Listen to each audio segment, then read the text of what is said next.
What is up, my imagination connoisseurs? It is I, the notorious RMB here. I'm hoping you can hear me loud and clear. I checked my mic and it seems to be working. So I will assume that you can hear me. But anyway, welcome to this. All of you that are part of the post-geek singularity, welcome to this. I'm redoing chat 37. My ultraviolet chat was riddled with, I couldn't get it started right. There was all kinds of noise. People were all over the place. You know, it wasn't, plus I wasn't that prepared. I went on late yesterday. It wasn't one of my best chats. So I'm replacing it with this chat number 37, which should be, so my old 37 about ultraviolet will probably be 38 tomorrow when I've done a little bit more prep and I've got more of a handle on where I was at. So thanks for bearing with me. Anyway, I want to give you guys a Skippy update. Today is she has one more course of antibiotics, and then the doctors must look at her again. I've got to go back to the vet. God knows how much that's going to cost.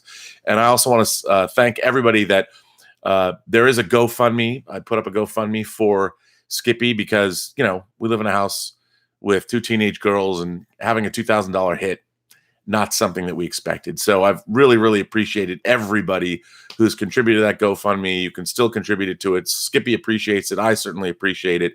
And let's hope she does not have to have her tail amputated. I'm hoping she doesn't because she's become much more loquacious, and she meows at the door and wonders why we're not letting her out. And she's demanding that we take the cone off of her head, which we really don't do because she will lick her tail, which she can't do because it can't get infected.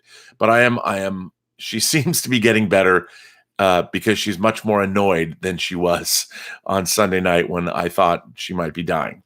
But she's better now, and I want to thank you for all that help. So I've been quite surprised by all of you. I've been quite surprised by the reaction I received to my previous chat about my favorite word, verisimilitude. The idea that I discussed, verisimilitude being my favorite thing when it comes to movie making or storytelling, and the idea that you have to make your audience, basically in a nutshell, great verisimilitude inspires great suspension of disbelief because it seems real.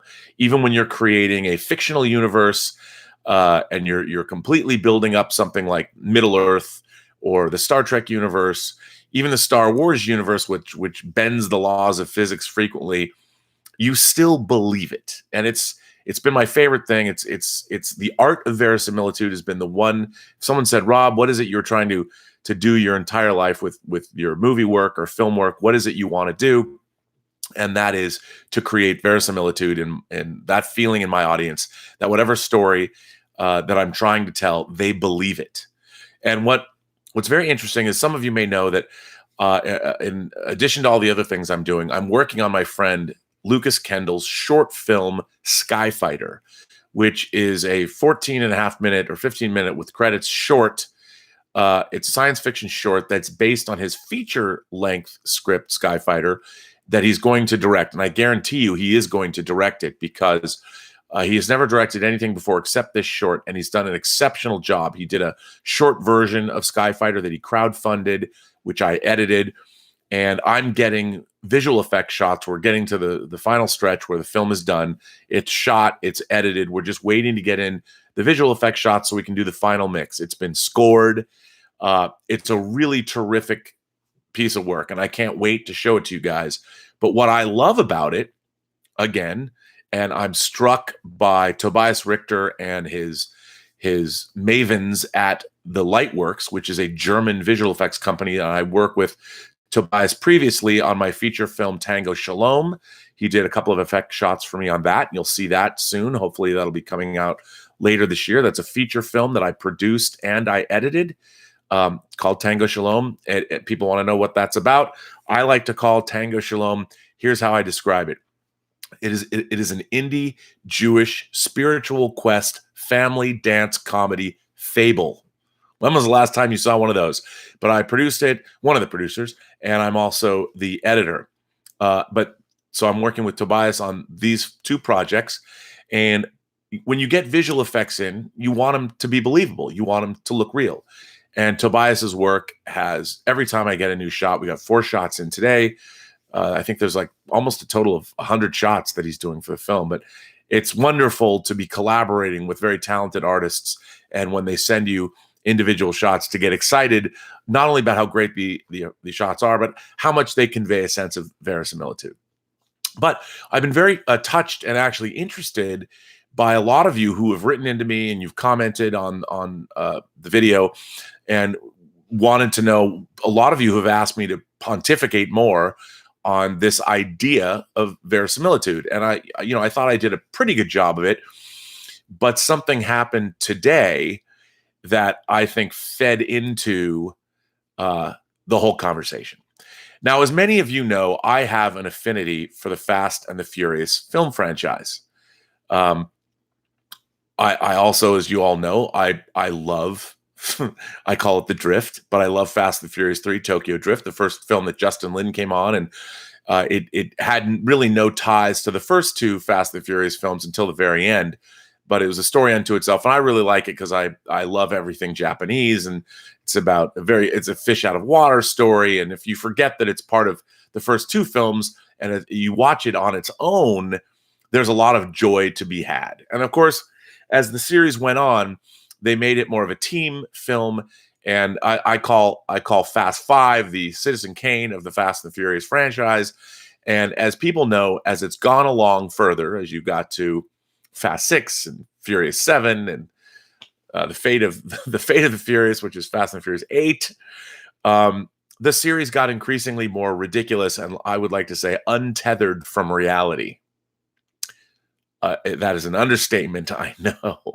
I mean, it really, like with Fast 5, a lot of people would say that the climax of that movie, that these two cars could not pull this very heavy bank vault through the streets of Rio de Janeiro the way they do in the movie. Well, here's the thing. That's probably true.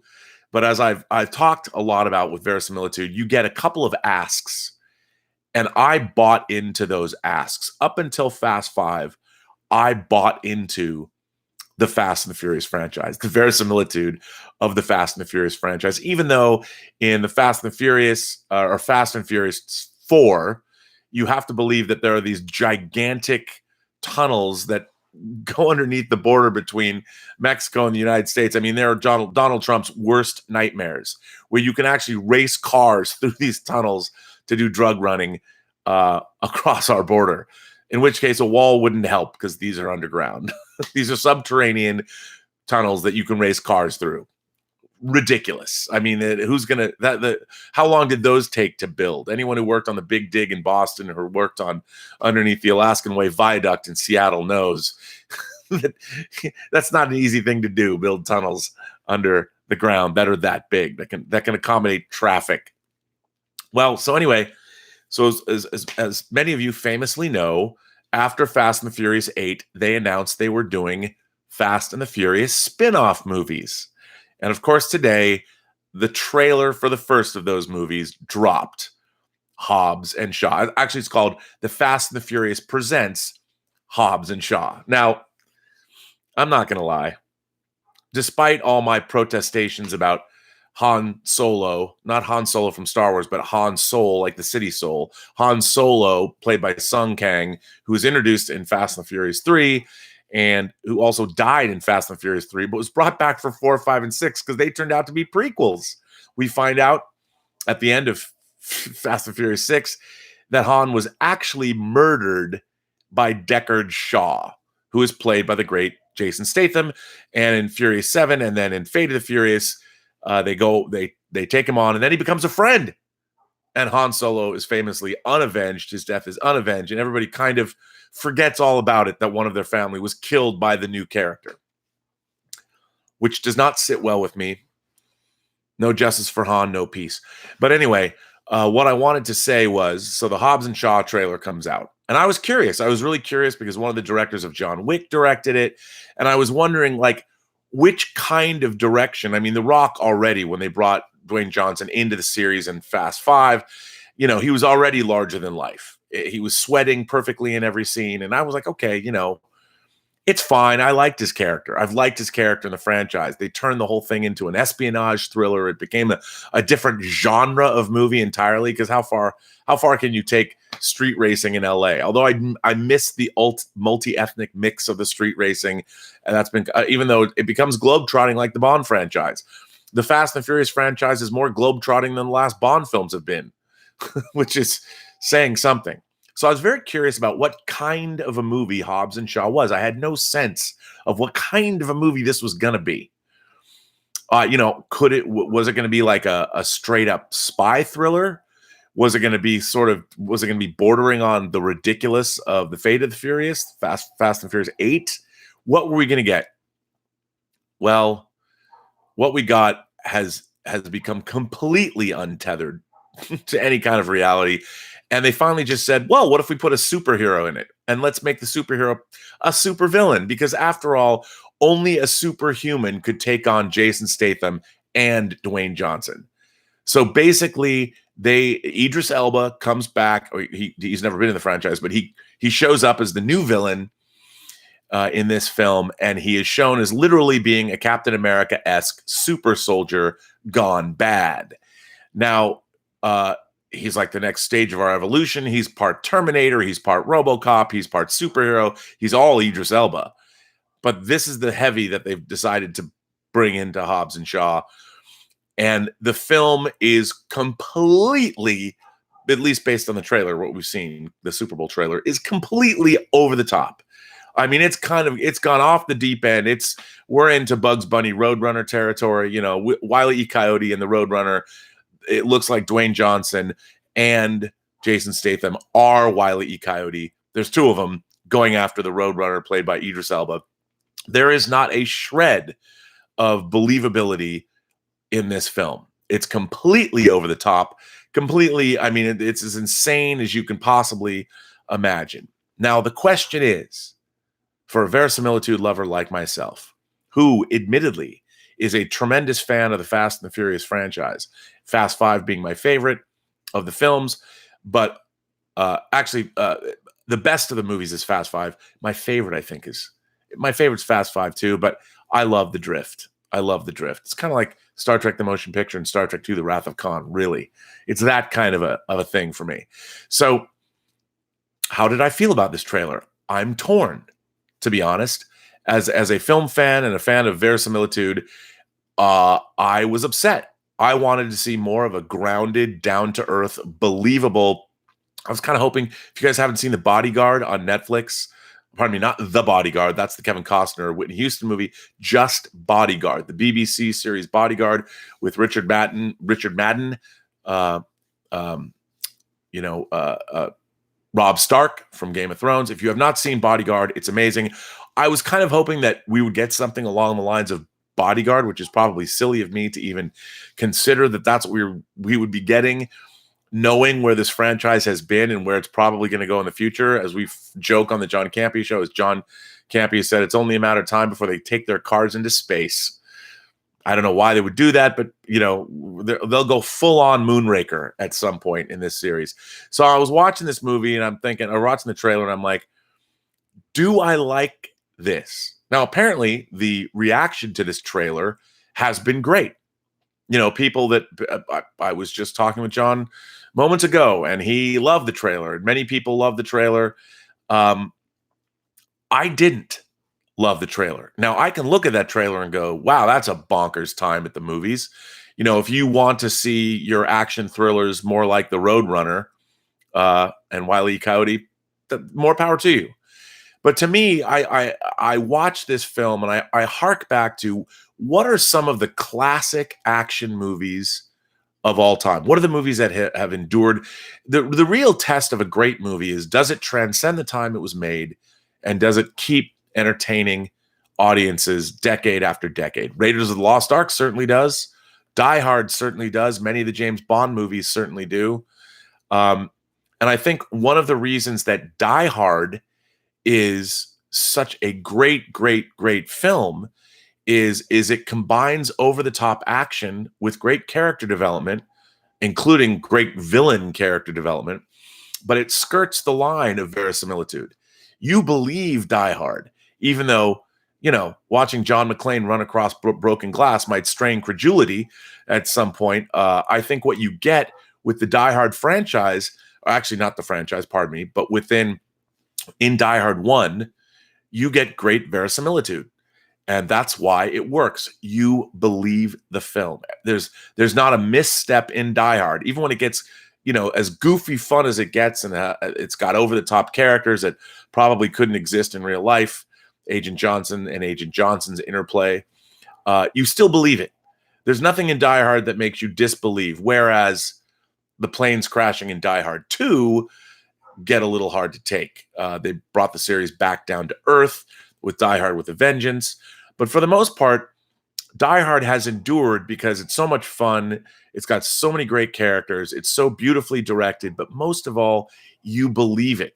But they still give you those great moments, like Argyle in the limousine parked in the basement with this giant stuffed bear that John McClane brought into town.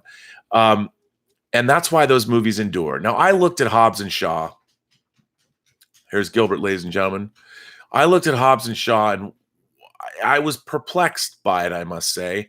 There is not one shred, there's not 1 ounce of reality in Hobbs and Shaw, even the way it's photographed. Every single scene is lit, and it's completely in a fantasy land. I mean, it's interesting to me because 2 of the great science fiction movies of all time, here's Gilbert, ladies and gentlemen, it's good to have you, are Alien and Star Wars. And Alien and Star Wars, even though you hear sound in space, you believe it all because the lived-in world, especially of Alien, you believe it because it feels so real. I mean, even the lighting inside the Nostromo, or the lighting inside the Lars farmhouse, the Lars homestead when they're having dinner, it looks and feels real because cinematography can make or break the reality of a film. If a film is overlit, has too many colored gels and things like that, it can actually destroy the reality that the filmmakers are trying to create.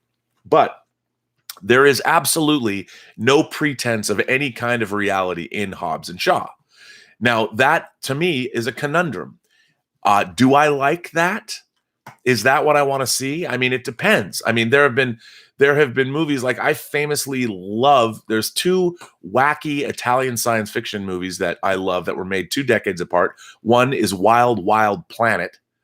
If you haven't seen Wild Wild Planet, go to YouTube, type in Wild Wild Planet trailer.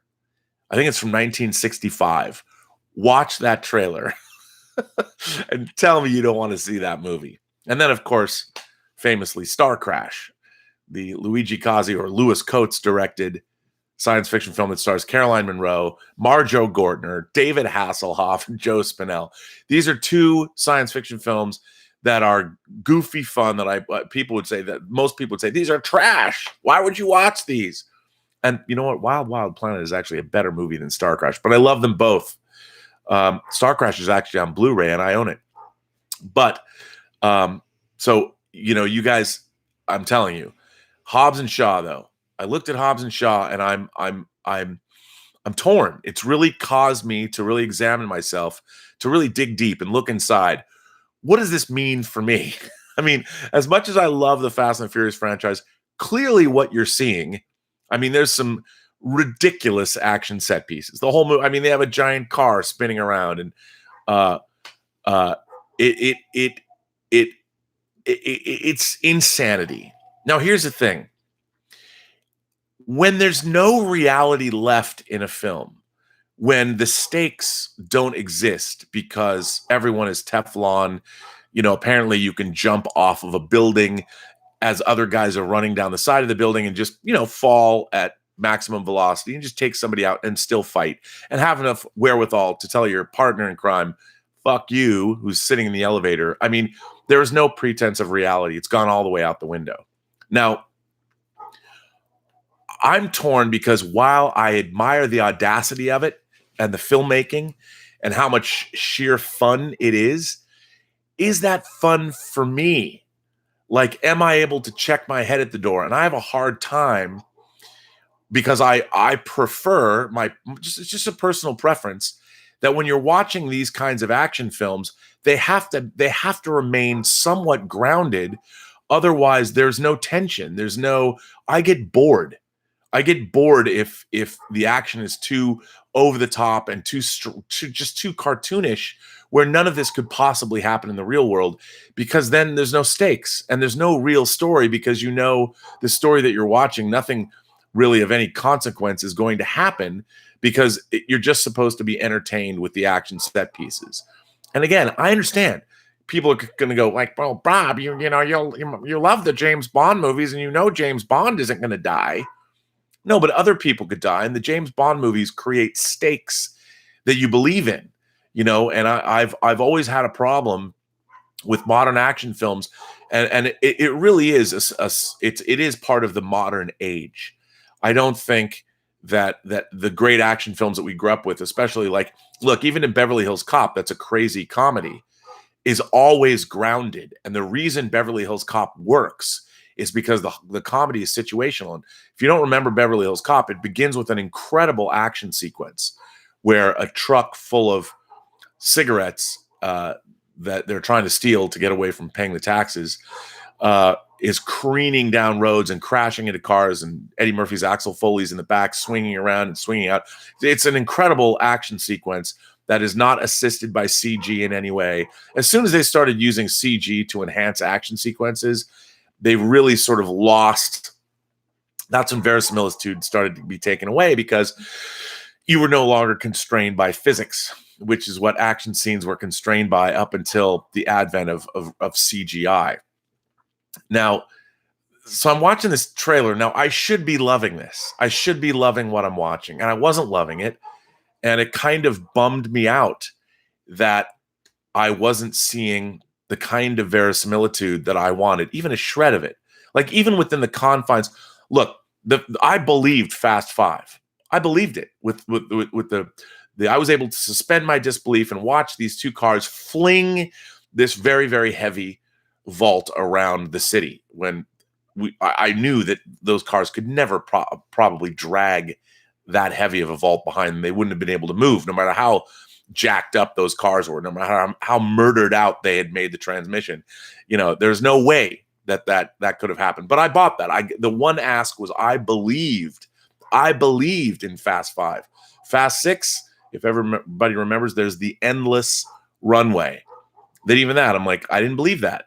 That's when the Fast and the Furious franchise sort of jumped the shark for me. And while I enjoyed the accomplishment of Furious 7 and James Wan being able to continue on even after the tragic death of series regular Paul Walker, the man who was basically the Keanu Reeves character from Point Break. Paul Walker was transposed playing Keanu Reeves in the first Fast and Furious. And Fast 7, the jump from one building to the next, while I appreciated it and it made for a great trailer moment, I didn't believe that. Too untethered from reality for me. And again, I found myself fighting when I saw Aquaman. I was fighting my love of verisimilitude with what I was being presented on screen. But because I grew up loving Ray Harryhausen movies and I love Godzilla movies, I was able to go with Aquaman and deal with the complete balls to the wall fantasy environment that film presented to me, and I really enjoyed it. Now, the problem is I'm not being presented with the Kingdom of Atlantis in Fast and Furious Presents Hobbs and Shaw. I'm being asked to believe in a lot of unreality in action scenes, and if you don't have reality in action scenes, I cease to enjoy them. I cease to enjoy them. Some of my favorite action scenes, like I talked earlier about the truck chase from Raiders of the Lost Ark. I love that truck chase. RoboCop attacking the cocaine factory in the first movie. I dearly love The Raid, or as I like to call it, The Rad, the two Raid movies, The Raid, and it's called The Raid Redemption in America, but The Raid and The Raid 2 Barandal, or as I like to say, The Rad 2, even radder. Those are martial arts movies, and there's a lot of fighting there that strains credulity as well. But I love that. I love that anyway. I mean, I love that kind of stuff. But you've gotta give me a little bit of reality. You gotta keep me on the ground. You keep me reaching for the stars, but keep my feet on the ground, as Casey Kasem might say. And I don't know. I'm gonna hold off until I see Hobbs and Shaw. Don't get me wrong. I will be there opening day, probably going to a press screening with a picket sign that says "No justice for Han, no peace." But I'm still going because it looks like a lot of fun. But again, when you talk about verisimilitude, even the gels and the colors that are in the movie, you know, John Wick goes, there's that great scene when he goes to that Euro trash party in John Wick 2, you know, and he goes through the catacombs of the place that they're having it at, and busting people and just shooting everybody he can in the head. The way they shoot those movies with the high contrast and you know, they're very stylized, but there's enough black, you know, in those scenes, the color black, the dark black, sometimes the blacks are too crushed. Gilbert, stop, buddy. And that I believe the cinematography, it's not too over the top. It's not too, it doesn't look like if I licked the screen, it would taste like cotton candy from the local fair. Whereas Hobbs and Shaw looks like it's not set in any kind of a real world I've ever existed in my life. Now, that has been something that's been true. Look, the first Fast and Furious, directed by Rob Cohen, is very stylized. But you go and look at what Justin Lin did in Tokyo Drift. The most unbelievable stuff is how they're drifting through a parking structure. And I believed it because they were really doing it. And that's all they needed. I mean, watching these cars barely touch, just kiss the sides of the on-ramps and things up as they corkscrewed up this parking garage. I believe that didn't strain credulity to me. I mean, whereas Hobbs and Shaw is completely science fiction.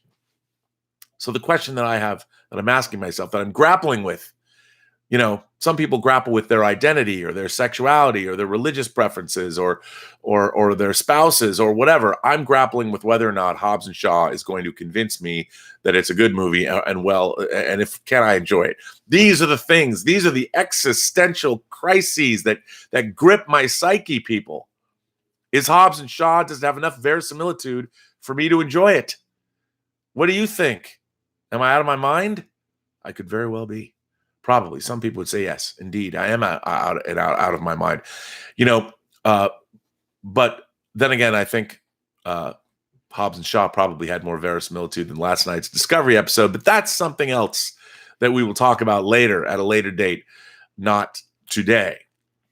So I didn't see any super chat questions come in, so I'm going to go back up to the top of this chat, and I'm going to answer some of your questions. Bring on any questions or comments you have about verisimilitude, about anything that has to do with this topic, because I am very interested in it. And again, my lifelong pursuit of creating entertainment with verisimilitude is very important to me. So let's talk about that.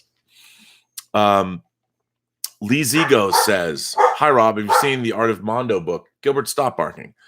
I just got it, and already is one of my favorite art books. I've not seen that book, but I would love to get it. The Art of Mondo, I would assume it has all of the Mondo posters in it and things.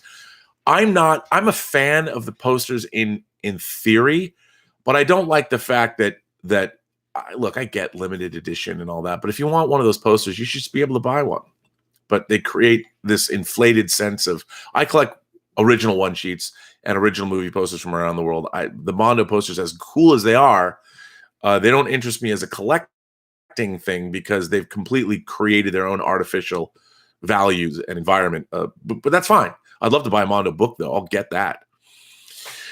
Let's see. Lee Zigo says, I remember Richard Donner was also very fond of verisimilitude. That's where I really got it from, to be honest. He spoke of it a lot in interviews related to Superman the movie. Have you ever met him? I did. First of all, what Lee Zigo is saying is correct. The first time I really heard the notion of verisimilitude was because of Richard Donner and because of what he was talking about, how you'll believe a man can fly, the ad line for Superman.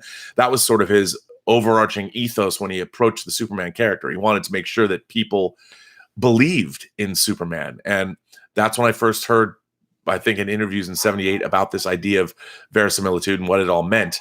But yes, and I have met Richard Donner. When I worked at Warner Brothers, I was the producer's assistant for Free Willy while it was in pre-production until it went to Mexico City. And Free Willy was a Donner film.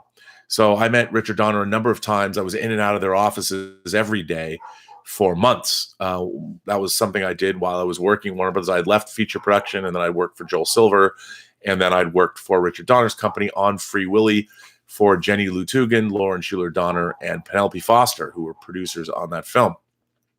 And I loved Richard Donner. He was great. I mean, he's still great. He's still around. He's just a tremendous guy, real larger than life. And of course, I worked on the Warner a lot, so I was there when Lethal Weapon 3 was being made, and I have met Richard Donner a number of times, and it was in his office a lot, actually.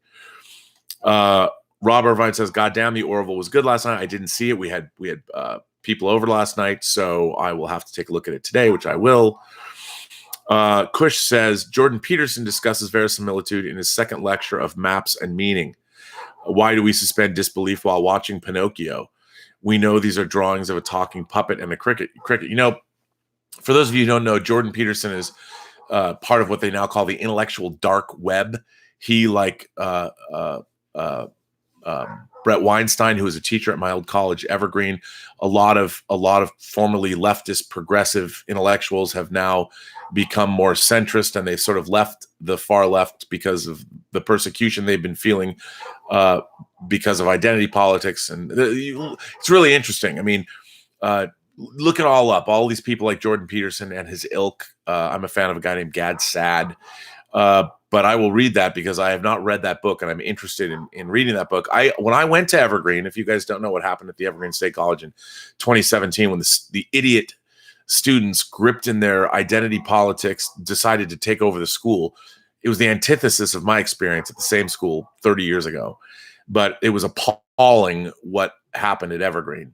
But I was in a program at Evergreen called The Making of Meaning, and it was my first year there, and we had what were called coordinated studies programs. You wouldn't take just standard classes. You would take a coordinated studies program, and you'd have a number of professors all examining the idea of the making of meaning, but you'd have different classes from different disciplines, but sort of examining this overall idea. And the central idea is how do human beings give themselves meaning? Where do we derive meaning from? Not just from the morality we find in our religious texts, but meaning all around us, familial connections, friendships, that kind of thing. And so I'm fascinated by that kind of discussion. I didn't know Jordan Peterson talked about that. I'll look up that lecture. That interests me. Paper James says, "I hope Orville gets a season 3. It deserves to be renewed." I hope so too. Vesna asks, "So Tango is almost done. Great news." It's getting there, but we're raising money piecemeal for post-production. Again, kids, if you want to make a movie, remember 33% of your budget goes to post. Don't tell me any differently. I know better. Trust me. Film nerd Jamie says that Hobbs and Shaw trailer was next level stupid. Yes, sir. That's what I'm here for. I'm conflicted deeply. It was next level stupid. And that's too bad, because I think that the Fast and Furious franchise, again, you learn the wrong lessons as you go along. But Furious 7 made more money than any of that one. But James Wan's Furious 7 made, believe it or not, get this, $1.5 billion at the global box office. And that was one of the first things that I'm hiding a user because he's bothered me. Yeah. So anyway, let's see. King of Scotland says, "Am I the only one who stopped watching the Fast and Furious after Tokyo Drift?" Dude, watch Fast 5. Watch Fast 4 and Fast 5, or watch Fast and Furious, which is 4, and watch Fast 5. Stop there. You can stop there and be good. Rob Irvine says Fast 6 and 7 are good. Fast 5, 6, and 7 are good. Tom sent me a Growcut sent me a super chat question I apparently missed. So I'm answering again. He says the super chat question was, who do you think would win in a fight in the MCU? Thor versus the Hulk? I'm betting on Thor after Infinity War. I hope the cat's doing well. I'm a cat owner myself. Well, thank you for that, Tom, and thank you for the super chat. That's a good question. I mean, Thor is in fact a god. He's the god of thunder. And even though the Hulk was affected by gamma radiation, he's not divine in his power, even though Thor's technology. I get it. But I think Thor might eventually, especially with Stormbreaker, I think Thor might have the edge. I mean, look what happened with Thor and Thanos. Thanos took Thor out, and Thanos took Hulk out. I mean, Thanos really took Hulk out. So I think Thor could beat him, probably. Rob Irvine says F8 Fast Fate of the Furious was dumb. I agree. I kind of tuned out. The climax was just, again, the climax was a portent of things to come. And I think they've taken the wrong lessons away, at least from the trailer. Let's see. Future Doc 84 says, Kush, it just becomes a different franchise, so it depends on what you like. Yeah. League of Seago says, wasn't keen on the idea of a fast spin-off movie, but that trailer was fun. Haven't seen 1 through 4 or 8, but 5 through 7 are just big, dumb fun, in my humble opinion. If it's anything like that, I'm down for it. See, I think that a lot of people are, and I don't begrudge them. I don't begrudge them that. I like Roadrunner cartoons. I just don't want to watch them all the time. So I think that again, I'm torn, man. I got to see it. Prepper James says, yes, Pike. Oh, people are talking about Pike a lot in this chat. Yes, I like Anson Mount as Pike. Stubble McShave says, can you explain the verisimilitude of Moonraker? Well, here's the thing about Moonraker. Moonraker had stupid jokes in it. There's a lot of stupidity in it. But I didn't disbelieve, because what was interesting was when Moonraker came out in 1979, the space shuttle was new. I don't even think the space shuttle had gone into space yet, the real space shuttle, in 79. I don't remember. I believe the Enterprise, which was the first space shuttle that was never supposed to go into space, was unveiled in 76. So, Moonraker is one of those movies, especially because I saw it as a kid, so I was a little bit more forgiving. But I believed it. I mean, the only thing as an adult, I'm like, how did Hugo Drax build that entire base in the middle of the Amazon with all those Moonraker shuttles? How did he get them and secreted into their underground headquarters? It didn't look like there was enough room to build them down there. And didn't satellite photos? Didn't people know what he was doing? I mean, that's a big construction project he had down there in the Amazon basin. So if you overlook that, perhaps that was the one ask. I believe that there were Space Marines. Sure. And then he built a city in the stars in orbit that no one actually could see because it was radar blinded. Sure. No, I think the problems with Moonraker are more about tone. See? But then again, here I'm having this basically an argument with myself. What do I love? What do I not love? When does verisimilitude become important? And when do I throw it out the window? When does that happen? I know. Kush said Bodyguard was really good. So much tension. I agree. I love Bodyguard. I thought it was great. Scott Dolson says, Robert, can you think of any reason why Star Trek Discovery would insist that it takes place in the prime timeline and is not a reboot? This seems to be a cornerstone of their problems. Not the only one, but a lot. Yeah, I don't understand. I mean, I'm sure it has to do with legalities. It's so stupid to me. Like, I can't believe Star Trek Discovery is real Star Trek simply because they're telling me that it's in the prime timeline. I'm like, when Deep Space Nine went back to visit the time of Kirk and Spock, they actually used footage from the Trouble with Tribbles to do it.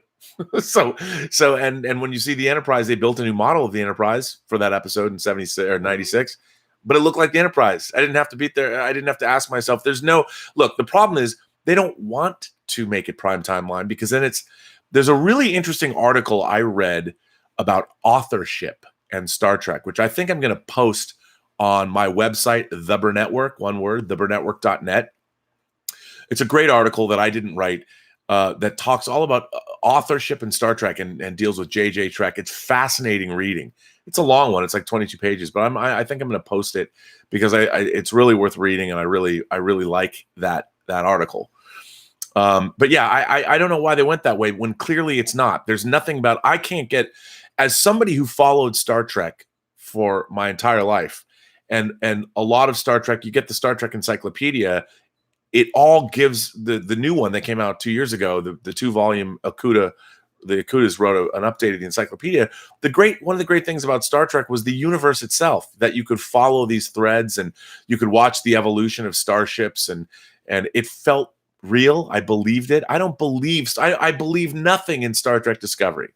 And their discussion of the D6, I mean the D7 battle cruiser that they introduced was ludicrous. It was just ludicrous. It made no sense. Did you not watch Enterprise? I mean, come on. I hate that. Anyway, I don't want to get off on a rant. Because Star Trek Discovery, that's an episode unto itself. Yeah. Chad Edwards says, apropos of nothing, but I just found Free Enterprise on Canopy, a streaming service associated with libraries. Great. It's probably an old version, but yeah, I can't wait to get Free Enterprise out for real on a nice Blu-ray set and 4K as well. Prepper James says Fast and Furious is too over the top for me, but the first ones weren't. I mean, Fast and Furious, Too Fast, Too Furious, Tokyo Drift. It really started to go off the rails in the fourth film of the franchise. Dylan Chavez says everyone eventually they're going to have Dom fight Dracula, like John said, probably. Scott Dolson says, do you have an agent? If not, how do you find your varying jobs? Is it just networking? I used to have an agent. I was with William Morris for over a year, and they got me no work. I've had to find all the work that I've had. Usually it's based on people's word of mouth or friends that I have known that want to work with me. I've been lucky. I mean, I've been really lucky. Agents are great if you already have sort of a name for yourself, but I've always been stuck sort of in the indie film world because some of the things I do have been commercially successful. Most, have been at a certain level. I've never been able to break through that ceiling, but I'm still trying. Maybe I will have an agent one day. I'm not against them, but the work that I've done, in my experience, work begets work. So whatever project you're working on, for instance, right now, I don't have an agent, but I am a producer on Tango Shalom, and I edited Tango Shalom. It's an interesting story. I'm going to do a whole episode on making Tango Shalom, but the way I got the job was a random happenstance talking to somebody at a hotel waiting for their Uber after an American film market event. Random. But work begets work, I've found, and especially in the entertainment business. The more work you do, eventually you're going to find other people that you continue to work with, and it works like that. Kush says Predator is timeless. Predator is a movie that, even though you've got larger than life Arnold Schwarzenegger, McTiernan goes a long way to creating verisimilitude. The Predator, not the Predator. Predator, Die Hard, and Hunt for Red October are, to me, three prime examples of creating verisimilitude. In you have your action movie thriller, you have your sci-fi thriller, and you have your military thriller, and they are full of verisimilitude. Great examples. Ron Hall says, Die Hard, Raiders, Speed, 3 the hard way. That's a good one. I like that. Beatmaster says the Avengers will bring down Thanos with Dom and his wrench. Consider Endgame spoiled. Listen, I did see some super chat questions come in. Ron Hall for a super chat. Thank you, Ron. Brother Rob, I believe Chris Evans as the charm, levity, and gravitas to be the new Indiana Jones. Your pick. That's actually a really good, that's a good choice. But I don't know. My problem with Indiana Jones is I guess it's not a problem.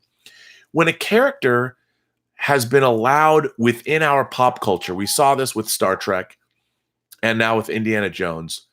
We saw Harrison Ford in Kingdom of the Crystal Skull. And if they do indeed make a 5th Indiana Jones film with Harrison Ford, and he's 75 years old or whatever, I'd love to see an old indie movie, because I would have watched an old Henry Jones film about Sean Connery. It's hard for me to accept another actor in the role, because to me, that actor, I watch that character age and sort of end. So to bring them back, it's hard for me. The Bond franchise was different because they reinvented Bond. You didn't see Bond grow older. They played a little bit of that with Never Say Never Again, but that wasn't an official Bond film. It wasn't part of the Broccoli family Bond films. But, I don't know. Chris Evans would be a good choice. I think Chris Pratt would be a good choice. But there's just nobody like Harrison Ford. Just like William Shatner, I can never wrap Chris Pine, as much as I like him as an actor, and I think he's a terrific actor, I never believed him as Captain Kirk. He was playing a copy of Captain Kirk. And Zachary Quinto as Spock made me believe in him even less. But yeah. What's your favorite? Chris Miller says, "What's your favorite collectible?" I love the Joker you had on John's channel. That was actually the Hot Toys DX. It was the DX Joker, Jack Nicholson from Tim Burton's Batman. It's an incredible. That figure is incredible. It's one of their special edition figures. But to be honest, I think my favorite collectible that I own is right there. It's this. My Master Replicas Enterprise. That's the signed Nimoy and Shatner edition. It has a plaque that was signed by each one of them. Just because the Starship Enterprise has been my favorite thing since I was a kid, and I do love this Polar Lights model as well. Those are I love those so much. But they're probably my favorite. This Master Replicas one lights up, and the engine nacelles turn, and it's just really, really, really cool. I really, really liked it. Lee Zigo asks, what do you think of Jodorowsky's Dune? Would you have liked to see that version completed over the new one? Love Lynch's version, though, severely truncated. Yeah, you know, if anyone hasn't seen the documentary Jodorowsky's Dune, and to see what Alejandro Jodorowsky was trying to do in that film, it's pretty bonkers. And I recommend seeing that because it's a lot of fun. Prepper James says a Khan miniseries would have been pretty cool if done right, but not with the current leadership. Yeah, I agree. There's been nothing in Star Trek in the last 10 years that has made me believe that anybody who's a custodian of the franchise now really understands Star Trek as a whole. What we're seeing is this weird reconceptualization of Star Trek that none of it's worked. I mean, even when people say the first seasons of Next Generation and Deep Space Nine and Voyager were rough, they still felt like Star Trek, even though they weren't, you know, Star Trek, The Next Generation, even though season 1 is really difficult to get through, there are still some really good episodes like Heart of Glory. And I love 11001001 with the Binars. I think that's a great episode. Coming of Age isn't a bad story. There are some good things in there that feel like Star Trek. Nothing I'm watching, especially in Discovery, feels like Star Trek, but a lot of people are watching Discovery and that's their first experience with Star Trek. And that's fine. That's fine, but for me as a long-term fan, it's really hard. It's getting harder to watch every episode. Vesna says, at least Aquaman is the king of the sea, but Hobbs and Shaw should be ordinary human beings, and I never saw a scratch on them. It's a real problem. They're like Teflon heroes. You don't believe that there's ever any real threat in those movies. And I understand, you know, they're cartoons, and cartoons are fine, but do they work well? I don't know. Sral Amis says, oh my God, Ultraviolet, way better than Eon Flux. I don't care what they say. I don't know about that. Eon Flux and Ultraviolet. That's a really interesting case study in verisimilitude. Yeah. Gramash says, what do you think is more possible? Keanu Reeves making it to the Mission Impossible franchise or Tom Cruise going to John Wick? Either way, those two would make it. You know what? I would love to see. Look, it's like comic book team-ups. You know, eventually they had, I remember when Superman versus Spider-Man came out in the oversized Treasury edition. It was amazing. It was an amazing thing when the Teen Titans teamed up with the X-Men and Darkseid and Dark Phoenix were the villains and villainess. I mean, I love that. Why couldn't someone bring John Wick into the Mission Impossible franchise? Come on. Wouldn't that be cool? I'm in. I think that would be funny. Vesta asks, how is Skippy doing? I gave an update at the top of the chat. Skippy is doing much better. She looks pretty great. She has her last course of antibiotics tonight. She's been on them for the last week. She's kind of miserable in her cone of shame. And she mules at the door. She wants to go outside a lot, but we can't let her outside. But the doctors have to look at her. But I think she's going to be okay. And once again, I thank everybody that hit me up on my GoFundMe campaign to help her. If you haven't, you want to, hey, please do. We could use it because we're out a ton of money, but you can't. She's family. Let's see. Tom Highland says, Rob, I'm also a fan of everything Japan. Have you ever been? Dying to go. I've never been. I almost went to Japan in 2010 because I wanted to see the opening of the live action space battleship Yamato movie. That's how crazy I was. I was going to go. I flew to England and I saw Skyfall, the James Bond movie Skyfall. It was the 50th anniversary Bond film. And I went and saw it in London when it opened. I met some friends there from Norway. They came down. My friend Charlie de Lazarica came. My friend Emma came. I mean, we had an international crew going to see Skyfall at the Odeon Theater in Leicester Square. That's how nutty I was. But before that, I almost went to Japan. I've never been to Japan. I love Japanese robots, the Soul of Chogokin super robot collection that Bandai puts out. I love Veritech fighters, you know, Valkyries from Robot. I have so many Japanese toys. That Robotech helmet I got from Japan. If you guys want to go to a website that will destroy your pocketbook, even worse than Hot Toys, I know that seems crazy, go to Hobby Link Japan, HJL, Hobby Link. Yeah. HLJ. Anyway, hobbylinkjapan.com. Go there, don't go there. It's just horrific. I've been going there for almost 20 years, and it kills me every time. Dying to go to Japan. So yes, sir. I want to go. Pre-live teaser says Idris Elba's best character to date was Stringer Bell from The Wire. Could not agree more. I love The Wire. The Wire is fantastic. Idris Elba, pardon me, I'm going to have a little lemonade. Idris Elba, it was amazing in that. What an incredible show The Wire is. One of the greatest TV shows of all time. Aaron Johnson, Rob, the Coens are fond of verisimilitude. The reason I ask is because there's a film I bring up often in comparison to De Palma's The Untouchable, Miller's Crossing. I love Miller's Crossing. And Aaron, you're right. I mean, but I'll tell you something else. The Coen brothers have skirted verisimilitude well. You look at a country, No Country for Old Men. You look at, I mean, Miller's Crossing is a film that plays with verisimilitude a lot because it creates its own little world, but very, very believable. Miller's Crossing, if you guys haven't seen Miller's Crossing and you like period gangster films, it's incredible. It's so good. Albert Finney is so good in it. John Turturro, everybody is so good in that film. The score is great. It's amazing. Watch Miller's Crossing. Goalie Dad 33 says, hi, Rob.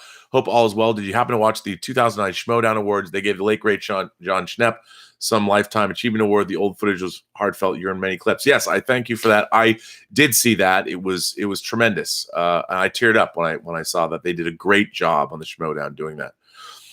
Will the Beard Reviews says, I have a couple of friends who had to suffer through the goings-on at Evergreen. It was awful. Yeah, it really was. I mean, if you want to see, like, I value cogent and informed discourse. And people have always said to me that I can argue with someone like John Campea on the show and have it respectful. There's no reason why you can't have you can't have respectful disagreements with people. I've never understood why people get angry. What I see in the fan community today boggles my mind. Like, I used to go to science fiction conventions when I was a kid, and I would get into hours-long conversations where we would debate the various merits of, were the Avengers more powerful than the Justice League of America? You know, these are the conversations, and no one got mad about it.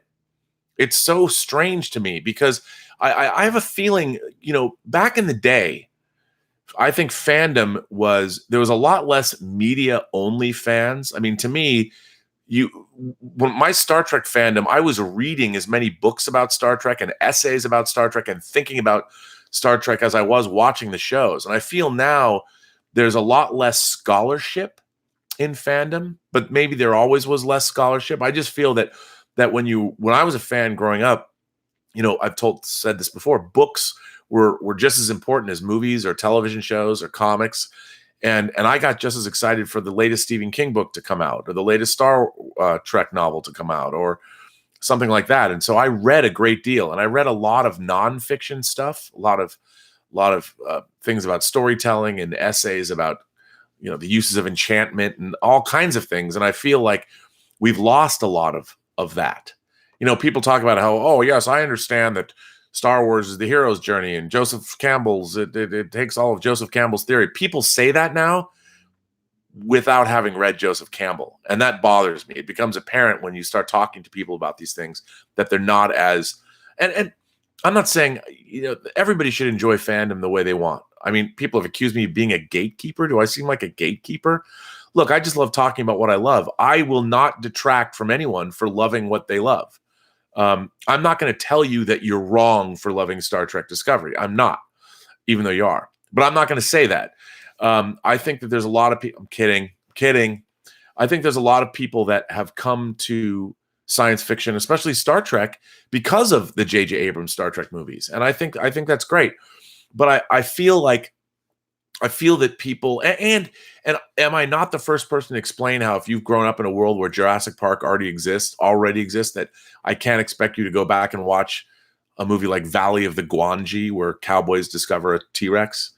You know, you're not going to be able to do that. I mean, you really, even as much as you can put aside your preconceived notions, it's really hard to go back and consume the pop culture of 50 or 60 or 70 years ago and expect to get the same thing out of it as you get today. The difference is I'm a part of a generation, I call us the OGs, the original geeks, where we were there where the most influential geek properties first came out.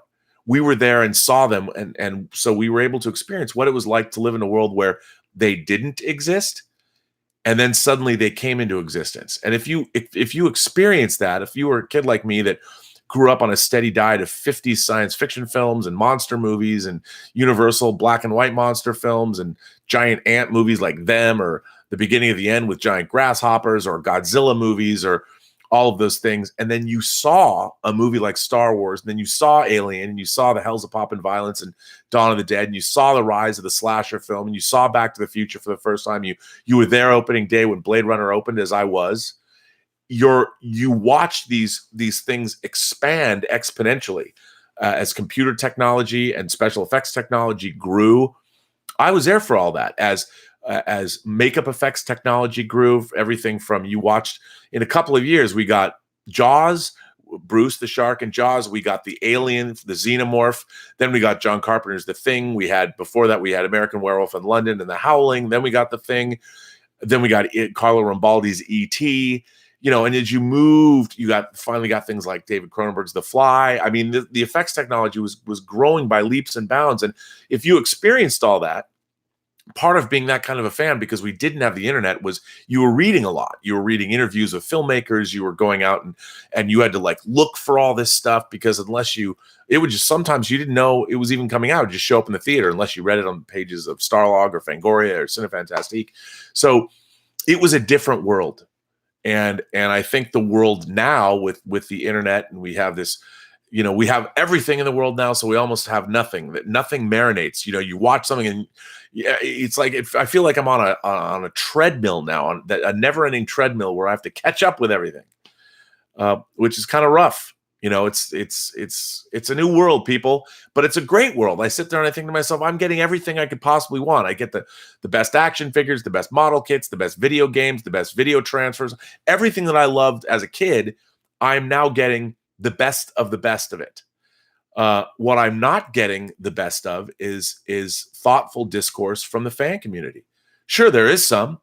I still get thoughtful discourse from the fan community, but when you watch the toxicity online, I mean, I would love to have a great debate with somebody about Star Trek Discovery, and yet people take my criticism of it as a personal attack on them, rather than sit there and go, I wonder why he says that. Like, I've never thought to myself, when somebody has an interesting criticism of something, that I wouldn't come back. Like people are like, how can you criticize the writers personally for the writing of Star Trek Discovery? Well, they wrote it.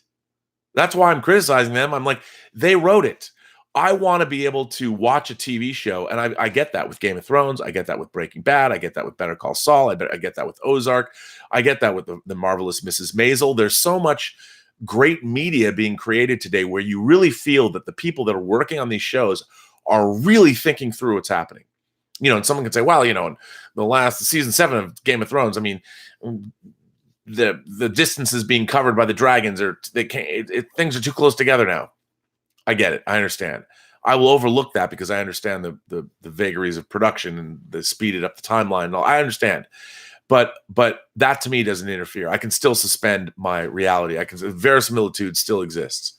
But when I watch Star Trek Discovery, I feel so much of it is half baked, and I just don't believe it. I'm watching this going, come on, guys.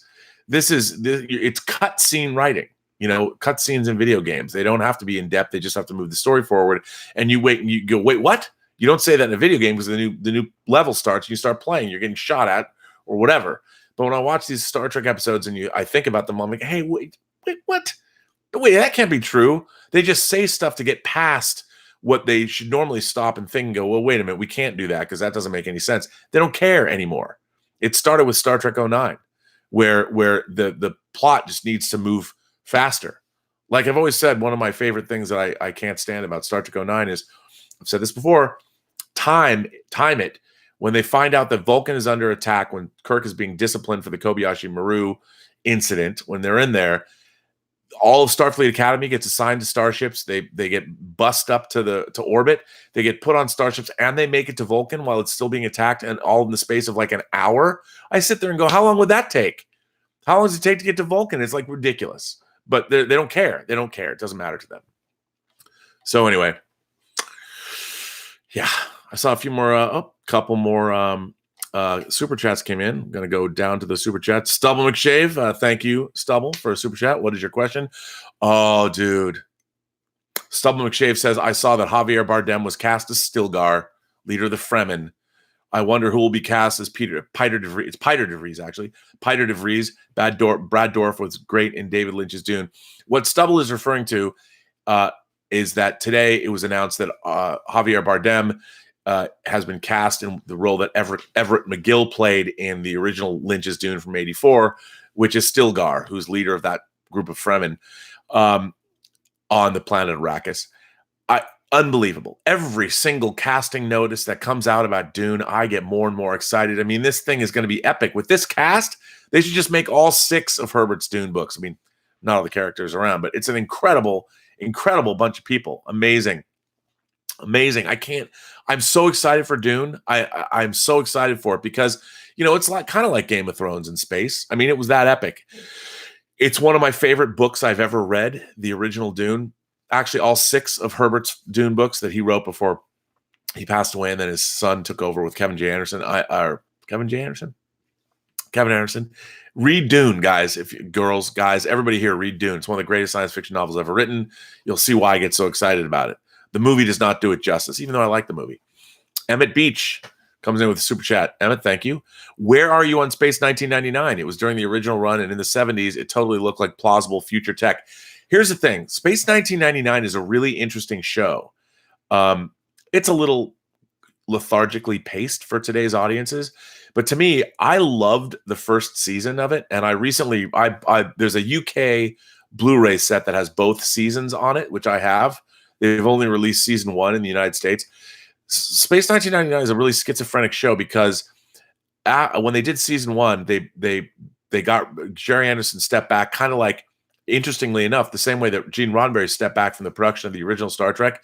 For season 3 of the original Star Trek, they brought in Fred Freiberger to take over as the executive producer of the show. They brought in Fred Freiberger to take over on the second season of Space 1999 as well. So that's what Star Trek and Space 1999 have in common. And I think he really dumbed down the show. The first season of Space 1999 is really interesting. I mean, it's weird, and there's this idea that they play out through the show that divine intervention. I mean, verisimilitude again. The moon would never have left our solar system, much less gone to other solar systems, if you really think about it. But there's this idea that there's literally divine intervention pushing them along, and that is bared out at the final episode of the first season. Is called The Testament of Arcadia. God, I'm a nerd. But anyway, you guys have to watch Space 1999. But the Eagle Transporter, which I have a model here that I'm going to build, I have a 22-inch. The Eagle Transporter is one of the great sci-fi ships of all time, and it does look plausible. They really took a lot. Jerry Anderson took a lot from 2001 from both UFO and Space 1999. I love Space 1999. The Eagle still turns me on. Let's see. Got some more questions. I actually have to run, guys. I'm going over an hour here. The King of Scotland says, Rob, have you read the sci-fi novel This Perfect Day by Ira Levin? No, but Ira Levin wrote Rosemary's Baby, and I would be totally interested in reading that book. You know what? I'll get that. I'll get that. I read a great deal. So if you have a book that I should read, I'm really interested. I didn't know Ira Levin wrote a science fiction novel. I'm going to read that. I'm going to go order it from Amazon now. Tom Hyland says, my kids love watching all the old Godzilla movies with me. They're 7 and 4. Okay, first of all, good parenting on you, Tom. And that's the perfect time because kids have when kids are young, they don't discern whether or not they're not into verisimilitude yet, nor should they be. And if you start kids early on this stuff, first of all, I'm a firm believer, not having children myself, so let me tell you about parenting, everyone. But I've seen this with some friends of mine. Curating media is always a good thing. Like I had my friend David Starzyk would show his young boys, they're in college now, college age now. He would show them like Three Stooges and Marx Brothers and old James Bond movies. And I remember when his son Liam was like 10, we went and saw Goldfinger in the theater. So this 10, I think it was 10, maybe it was 8. So his first experience seeing, and he had already loved James Bond movies, but he'd never seen Goldfinger. He'd never seen a James Bond movie in the theater. He got to see Goldfinger, you know, the third Bond film from 1964. You know, he loved it. And he came out of the theater and he was like, James Bond wore a hat, which I thought was really cool. But yeah, so that show your kids all of these things when they're young, because by the way, my favorite, report back, but my favorite 60s Godzilla movie, without a doubt, was Godzilla versus Monster Zero, when the aliens of Planet X borrow Godzilla and Rodan to fight against Ghidra on their planet, but really they're just going to send them both. All three monsters are going to go down to Earth. It's so good. Show them Godzilla versus Monster Zero if they haven't seen it already. It was my favorite as a kid. My two favorites, actually, Rodan and Godzilla versus Monster Zero. Those are my favorites. Which are great. Yancey Evans, thank you. Yancey sends in a super chat question. He says, not a question, but just thank you for the channel and all your work over the podcast, like Inglorious Trexperts. Thank you for sharing your passion. Well, Yancey, that's very nice of you to say. That's very touching. That's a nice message to take away on this Friday afternoon. You know, it was John Schnepp who made me do this, really. He was saying to me, he always said, go out. And John Schnepp reveled in people's creativity. He loved to see what people would do with their creativity. It never threatened him. He loved to experience it. And John was always telling me that I should do my own YouTube show. And I've been getting that a lot. So I appreciate, it's fun to share my passions with people. And I seem to be developing. I wouldn't be doing it if I didn't have you guys here as the post-geek singularity community that we're building. So hopefully you'll share these videos and help me, take my passions and make it happen. That would be the Flashdance philosophy. For all of you, take your passion and make it happen. Kush sends a super chat in. Live long and prosper to you, sir. Kush says Maniac also has a strong 80s vibe to it. Thought it was one of the best Netflix series of 2008. That was Cary Fukunawa, the director of True Detective Season 1, did all of Maniac. I have yet to catch up with that. I really want to watch that. I really think Jonah Hill and Emma Stone would be great. That looks great to me. I can't wait. At first, when I read your question, I'm like, do you mean Maniac, the 1980 Joe Spinell film, directed by Bill Lustig with Caroline Munro in it, with effects by Tom Savini? Let's see. King of Scotland says, I know this is silly and I'm setting myself up for failure, but I'm putting all of my hope in the future of filmmaking into the new Dune. Dude, to me, Dune is shaping up to be the most epic science fiction film ever made. That's what I'm hoping. I loved Blade Runner 2049. I loved Arrival. I love the tone. I love the verisimilitude to bring it on home. I can't wait. Riley Comics says, what do you think of Farscape? I've been watching OG original Star Trek and I love it. I'm about to start TNG. Well, report back. Tell me what you think. I always love it. I love to hear from people now who go back and watch the original series or Next Generation to hear what they have to say, because I'm curious to see, again, if you live in a world where the dinosaurs of Jurassic Park exist, can you go back and enjoy something like the original Valley of the Guangier, Beast from 20,000 Fathoms? I always feel that way about the original Star Trek, because a lot of people can't get past the lighting, they can't get past the visual effects, they can't get past the theatricality of it all. So when people go back and watch it, I'm always curious to hear what they think. So report back, and I want to know what your favorite episodes are. But I like Farscape a lot. I think Farscape was wacky fun. It was more of a fantasy show than science fiction. I mean, it had a spaceship that was alive, that gave birth. Moya. How crazy was that? And speaking of Moya, Bunyan Snipe says Space 1999 jumped the shark with Maya. Yeah, but Catherine Schell, man, she was one of the girls, the Bond girls in On Her Majesty's Secret Service. I liked Maya, but you're right. And her father, the head of Psychon, was Brian Blessed, who played Voltan in Flash Gordon, and he played he was in I Claudius, playing not Marcus Aurelius. He was playing somebody else. Or maybe it was Mark. I forget. Let's see. Haskell 420 has just said, thank you for the super chat. He says, Rob, oh shit, Javier Bardem is joining Dune. I know, man. That's what we're talking about. How can you believe this? Could this movie get any better? I don't think it could get any better. Who are they gonna cast? I think we need to know who's Fade Ralph are gonna be. Someone said Alexander Skarsgård should play him, because I think that'd be kind of interesting if they did that. Who is going to play Peter de Vries? I don't know. I mean, hell, if they brought back Brad Dourif to play Peter de Vries again, I'd be like, hey, bring it on. That would be who are they going to get to play Gurney Halleck? And Duncan Idaho. Who are they going to get to play Duncan and Gurney? I don't know. Those are really important characters. This movie just keeps getting better and better as it goes along. I cannot wait for this film. I want each episode to be like 3 hours long. Bill Barkley says they set up Farscape in an episode of SG-1. Did they? I didn't know that. That could be really interesting if they did. Aaron Johnson said Brian Blessed was also in Blackadder with Rowan Atkinson. Yes, he was.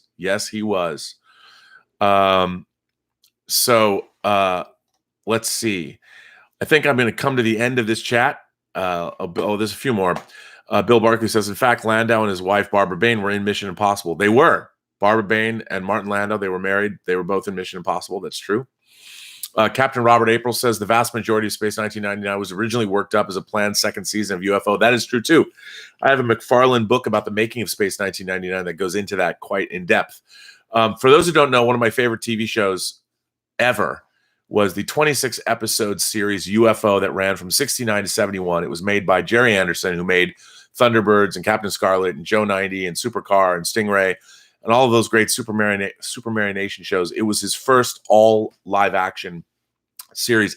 It's incredible. I love UFO.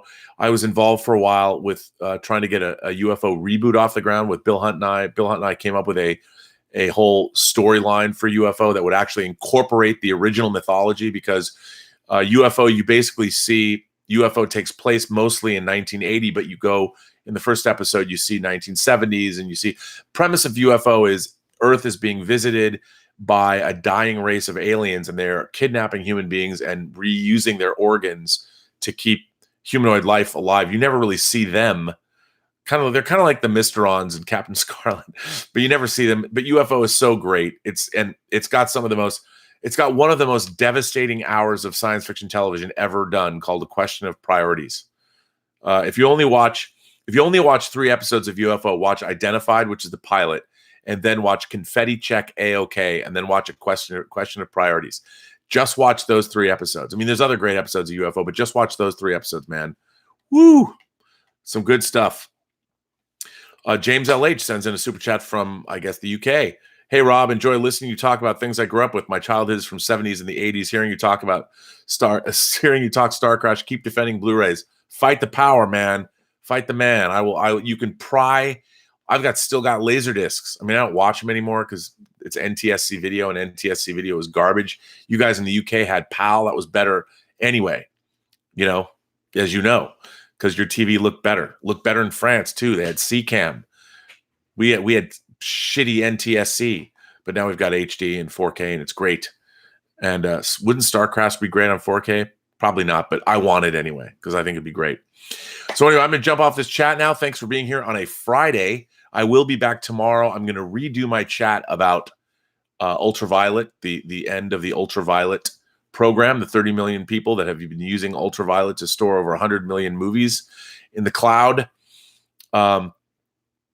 Oscar Casillo says, one episode of UFO we did see was the alien who crashed and visited a blind woman. That is actually the episode, A Question of Priorities. And I don't want to ruin what happens at the end of that episode, but man, is it devastating. Anyway, that'll be the end of this chat for me. Thank you guys for being here. I really want to hear what you think about Verisimilitude. What do you think about the Hobbs and Shaw trailer? Please subscribe. Please support.